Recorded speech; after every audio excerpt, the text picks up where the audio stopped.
I found that a lot of my anger came with puberty because that confusion started. And so I was confused. Very similar story, pornography shown to me, which I've shared about here with my dad, and thinking those things. And yet here I was insecure, getting no response from girls whatsoever. What's wrong with me? You know, all these different things.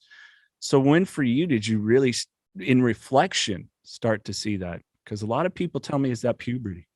You know, that's super interesting because I'm on the other end of that spectrum. Right. So the sexual abuse actually became my vehicle, my, being promiscuous. Right. Got me to where I needed to be. So I lost my virginity when I was 12. But again, sex has been in my life. Yeah. Since I was 9. Yeah. Doing this as a truth or dare is no big deal. Right. I have a very absent mother who didn't have those conversations with me. Of course, I want to fit in with the cool kids. And it's something I've done before, let's face it.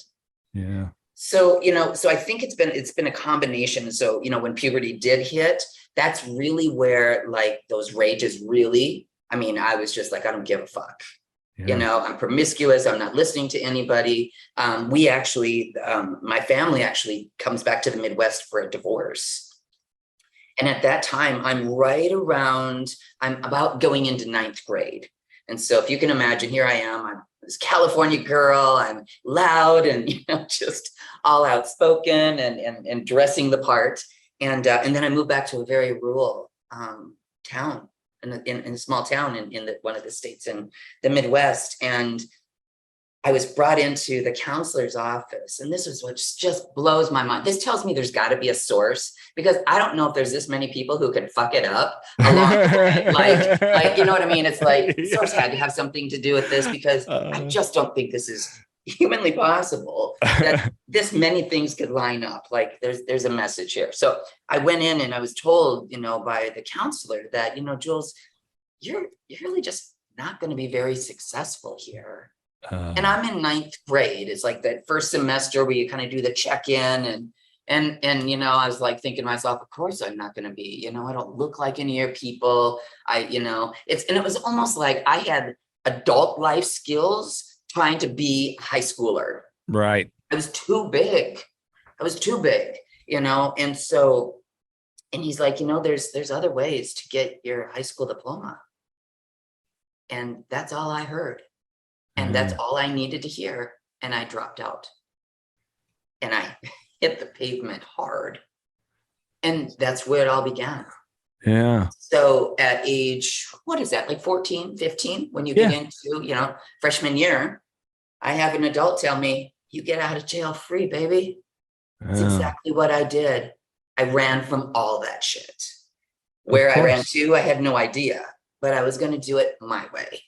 We're going to start, we're because we know everything at that age. So we're going to start our journey, because older people, you don't know shit.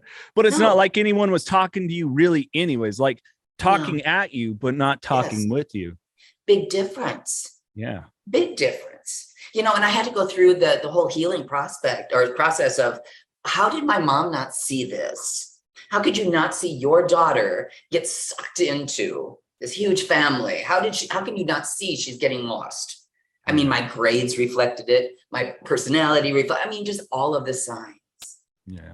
Which made me realize, like, what would it have been to be a mom in that situation? Perhaps she did know, but because of the way things were set up during that time, she had no other choice than to stay in a stable setting.